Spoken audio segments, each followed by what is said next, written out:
UP की राजधानी लखनऊ में सोमवार दोपहर एक चिंगारी ने 15 परिवारों की दुनिया उजाड़ दी। जिन घरों में कल तक हंसी खुशी थी वहां आज मातम पसर गया है। इस दर्द को ना तो सरकारी फाइलें महसूस कर सकती और ना ही वो अधिकारी जिन पर बिल्डिंग की जांच, फायर सेफ्टी नियमों का पालन और कानून लागू कराने की जिम्मेदारी थी। अगर जिम्मेदारियां समय पर निभाई गई होती तो शायद 15 लोगों की जान बचाई जा सकती थी। खैर, 15 लोगों की मौत के बाद प्रशासन हरकत में तो आया।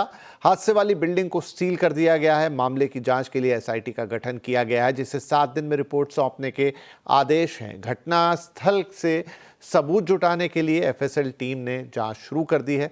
वहीं बिल्डिंग की मंजूरी और निर्माण से जुड़े पहलुओं की पड़ताल के लिए एलडीए भी अलग से जांच कर रहा है। पूरे मामले की निगरानी के लिए हाई लेवल कमेटी का गठन भी किया गया है। कार्रवाई के तहत बिल्डिंग मालिक समेत 3 लोगों को गिरफ्तार किया गया है, जबकि 3 इंजीनियर समेत 4 अधिकारियों को सस्पेंड कर दिया गया है। लखनऊ अग्निकांड की शुरुआती जांच में कई चौंकाने वाली खुलासे सामने आए हैं। जिस इमारत में आग लगी उसके ग्राउंड और फर्स्ट फ्लोर पर पेट शॉप और क्लिनिक था, जबकि दूसरे फ्लोर पर एक कोचिंग सेंटर और स्टूडियो मौजूद था। आग लगते ही छात्र और कर्मचारी ऊपरी मंजिल पर फंस गए और बाहर निकलने का कोई रास्ता उन्हें नहीं मिला। पूरी बिल्डिंग में आने जाने के लिए सिर्फ एक पतली सी सीढ़ी थी। कोचिंग सेंटर का जो मेन गेट था वो ऑटोमेटिक था, बायोमेट्रिक वाला था, और आग लगने के बाद वो थंब इंप्रेशन वाला गेट लॉक हो गया, खुल नहीं पाया, जिससे कई छात्र अंदर ही फंस गए। इमारत में इमरजेंसी एग्जिट भी नहीं था। हालात इतने भयावह थे कि कुछ ही मिनटों में पूरी बिल्डिंग धुएं से भर गई। कई छात्रों ने तार और पाइप के सहारे जान बचाई, जबकि कुछ को ऊपर से छलांग तक लगानी पड़ी। फंसे लोगों तक पहुंचने के लिए रेस्क्यू टीम को दीवार तक तोड़नी पड़ गई। मरने वालों में ज्यादातर स्टूडेंट थे और ज्यादातर मौतें दम घुटने की वजह से हुई है। ध्यान रखिएगा, दम घुटा, जल के नहीं। लखनऊ अग्निकांड की जांच जैसे जैसे अब आगे बढ़ रही है, वैसे वैसे लापरवाही की कई परतें खुल रही हैं। बिल्डिंग में फायर सेफ्टी के बुनियादी इंतजाम मौजूद नहीं थे। आग लगने के बाद लोगों के पास बाहर निकलने का कोई रास्ता नहीं था, कोई अल्टरनेट रास्ता भी नहीं था। बिल्डिंग में इमरजेंसी एग्जिट तक नहीं था, जैसा मैंने बताया। इतना ही नहीं, छत का दरवाजा भी बंद मिला, जिससे ऊपर पहुंचकर जान बचाने की कोशिश कर रहे लोगों का रास्ता भी रुक गया। एक एक मिनट के साथ धुआं बढ़ता गया और लोग अंदर फंसते चले गए।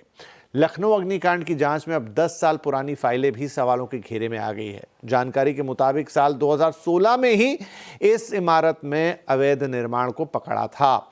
नियमों के उल्लंघन को देखते हुए प्रशासन ने अवैध हिस्से को गिराने का आदेश भी जारी किया था, लेकिन हैरानी की बात यह है कि 5 जुलाई 2016 का जो ध्वस्तीकरण का आदेश था उसे रद्द कर दिया गया। इसके बाद इमारत का इस्तेमाल लगातार जारी रहा। सवाल अब यही है कि अगर सुरक्षा इंतजाम नाकाफी थे तो आखिर इस इमारत को संचालन की अनुमति कैसे मिली?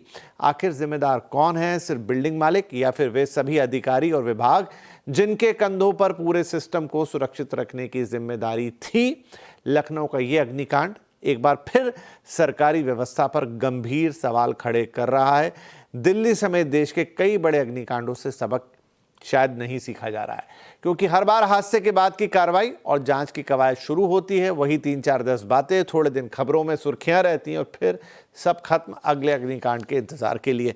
तो आखिर कब रुकेगा ये सब और क्यों होता है ये सब? कहाँ चूक हो रही है? क्यों हमारी बच्चों की जान या उन तमाम लोगों की जान जो ऐसे हादसों में अपनी जान गंवाते हैं, हम उनके लिए क्या कर पाए अभी तक?